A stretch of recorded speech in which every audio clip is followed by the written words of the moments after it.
అపోస్తలుడైన పౌలు 16వ వచనం చదవండి, 1వ అధ్యాయము. ఆకాశమందున్నవియు భూమి యందున్నవియు అదృశ్యమైనవి కానీ దృశ్యమైనవి కానీ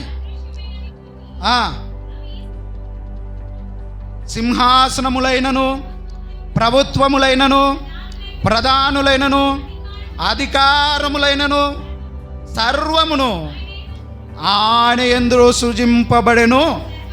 సర్వమును ఆయన ద్వారాను ఆయనను బట్టి సృజింపబడెను. ఏమండి, అదృశ్యమైన వాటిని కూడా పుట్టించినటువంటి వాడు ఈయన.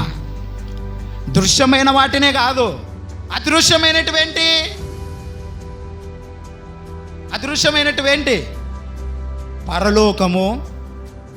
పరలోకములో ఉన్నటువంటి దేవదూతలైనను అక్కడ ఉన్నటువంటివి ఏవైనా అదృశ్యమైనటువన్నిటిని కలుగజేసినటువంటి వాడు ఎవరు?